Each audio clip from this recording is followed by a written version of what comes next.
కార్మిక హక్కుల కోసం, వారి సంక్షేమం కోసం నిరంతరం పోరాడుతూ ఎంఆర్ఎఫ్ పరిశ్రమలో మరొక చారిత్రాత్మకమైన వేతన ఒప్పందం కోసం కార్మికులకు మెరుగైన సౌకర్యాల సాధన కోసం సిఐటియును గెలిపించాలని సిఐటియు రాష్ట్ర అధ్యక్షులు చుక్కా రాములు కార్మికులకు పిలుపునిచ్చారు.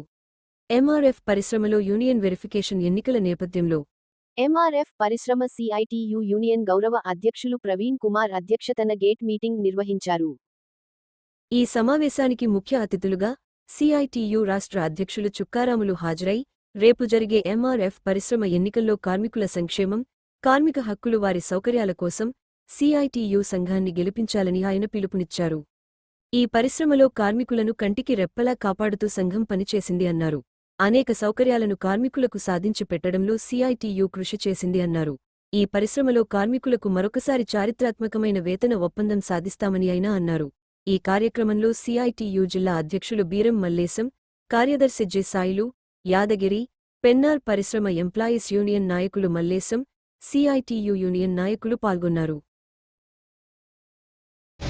ఎంఆర్ఎఫ్ అంకెనపల్లి కార్మిక సోదరులకు సిఐటియు తెలంగాణ రాష్ట్ర కమిటీ వైపు నుండి రాష్ట్ర అధ్యక్షులుగా చుక్కరాములుగా నేను విజ్ఞప్తి చేస్తున్నాను.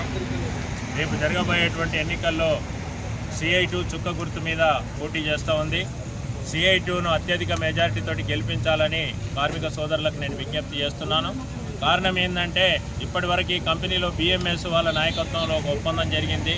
తర్వాత ఇప్పుడు మాతో ప్రత్యర్థిగా పోటీ చేస్తున్నటువంటి రాంబాబు గారి సారథ్యంలో ఒక ఒప్పందం జరిగింది. 2 ఒప్పందాలు జరిగిన తర్వాత 15 సంవత్సరాల నుంచి పనిచేస్తున్న కార్మికులకు 40,000 కూడా ఇవాళ జీతం వచ్చే పరిస్థితి లేదు. కొత్తగా జాయిన్ అయినటువంటి కార్మికులకు 20,000 వేతనాలు వస్తున్నటువంటి పరిస్థితి ఉంది. మరి ఈ కంపెనీ బ్రహ్మాండమైన లాభాలతోటి పనిచేస్తున్న పరిస్థితి ఉంది. రెండోది, ఉద్యోగ భద్రత లేదు.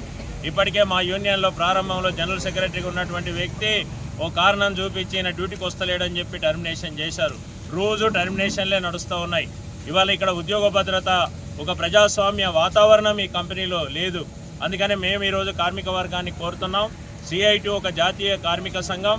ఇవాళ సంగారెడ్డి జిల్లాలో జహీరాబాద్ నుండి పటాన్ చెరువు వరకు ప్రతి పారిశ్రామిక వాడలో కూడా ఇవాళ సిఐటియు ఒక అగ్రగామి దళంగా పనిచేస్తూ ఉన్నది.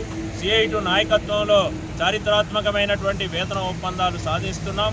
కార్మికులను ఇవాళ రెగ్యులరైజ్ చేస్తున్నాం. ఒక ప్రజాస్వామ్యయుతమైనటువంటి వాతావరణము ఇవాళ ఇక్కడ ఈ జిల్లాలో ఏర్పడుతుందంటే అది సిఐటియు ద్వారానే ఏర్పడుతుంది. పోయిన నెలలోనే సుమారుగా 6 కంపెనీలలో ఎన్నికలు జరిగితే 5 కంపెనీలలో సిఐటియు గెలిచిందంటేనే మరి సిఐటియు ఏ రకంగా కార్మికులతోటి ఇవాళ మమేకమై పనిచేస్తున్నదో మరి మేము ఇంతకంటే ఉదాహరణ చెప్పాల్సిన అవసరం లేదు. కాబట్టి ఇవాళ ఎవరైతే మా మీద అసత్య ఆరోపణ వాళ్ళ మాయ మాటల కార్మికులు లొంగొద్దని చెప్పేసి మేము కోరుతా ఉన్నాం. యాజమాన్యానికి కూడా నేను ఒకటి విజ్ఞప్తి చేస్తున్నాను.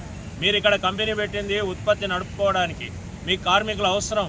ఆ కార్మికులు చట్టబద్ధంగా యూనియన్ ఏర్పాటు చేసుకుంటే అందులో జోక్యం చేసుకొని మరి మీరే ప్రచారం చేసి సిఐటియు కోట్లేయొద్దని చెప్పడం ఎంతవరకు న్యాయమని మేము ప్రశ్నిస్తున్నాం. ఇది మీ డ్యూటీ కాదు. ఇవాళ మీరు పని చేయించుకోవాలి, క్రమశిక్షణతోటి కంపెనీ నడుపుకోవాలి తప్ప కార్మిక సంఘ కార్యకలాపాల్లో యాజమాన్యం దానికి మేనేజ్మెంట్ కమిటీ కావద్దని చెప్పి కూడా మేము కోరుతా ఉన్నాం. స్వేచ్ఛాయుతమైన వాతావరణంలో ఎన్నికలు జరిగేట్టుగా ఇవాళ లేబర్ కమిషనర్ కూడా చర్య తీసుకోవాలని చెప్పి కూడా ఈ సందర్భంగా నేను విజ్ఞప్తి చేస్తూ రేపు సిఐటియును బ్రహ్మాండమైన మెజారిటీతో గెలిపిస్తే మేము ఒక చారిత్రాత్మకమైన వేతన ఒప్పందం, ఇతర సమస్యల్ని కంపెనీలో పరిష్కారం చేస్తామని చెప్పి కూడా ఈ సందర్భంగా కార్మికులకు హామీ ఇస్తూ చుక్క గుర్తు మీద ఓట్లేయాలని చెప్పి మేము కార్మికులకు విజ్ఞప్తి చేస్తాం. కంపెనీలో భయంతో ఈరోజు ఉద్యోగం ఉంటుందో పోతుందో అనేక రకాల భయంతో కూడా కార్మిక సోదరులు బతుకుతున్నామని చెప్పేసి చాలా మంది చెప్తా ఉన్నారు. ఈరోజు ఇక్కడ గేట్ కాడ పంచుకొట్టాలి, మళ్ళీ లోపలికి వెళ్ళాలి, లోపలికి వెళ్ళి మళ్ళీ లాగిన్ కావాలి అని దాదాపు ఒక 20 నిమిషాల పాటు ఒక 40 నిమిషాలు గేట్ కాడికి వచ్చి లోపలికి వెళ్ళి పనిచేసే పరిస్థితి మన కంపెనీలో వస్తా ఉందంటే మరి బాధ్యత ఎవరు? ఇప్పటికీ మీ కంపెనీలో 3 అగ్రిమెంట్లు పూర్తయినాయి.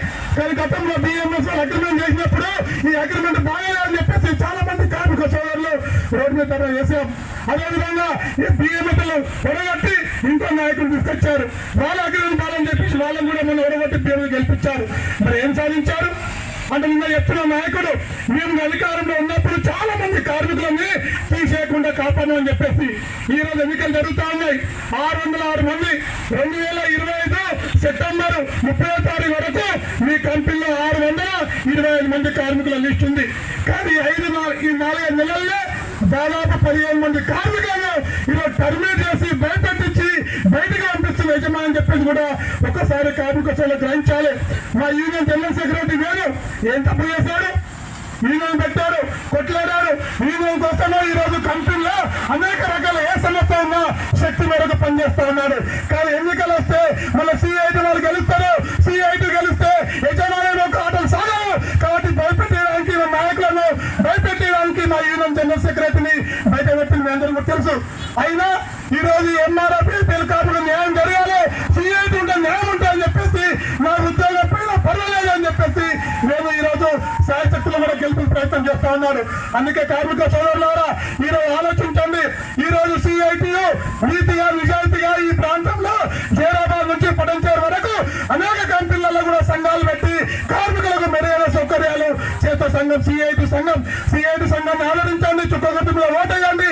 రేపు రాబోయే కాలంలో మంచి బ్రహ్మాండమైనటువంటి అగ్రిమెంట్ సాధించుకోవడానికి సిఐటి నాయకత్వం మీ ముందుకు వస్తా ఉందని చెప్పి కూడా తెలియజేస్తూ మన యూనియన్ అధ్యక్షులు వీర మల్లేశం గారు మన ఎట్లా ఉద్దేశించి మల్లేశంగా కోరుతా ఉంటాం.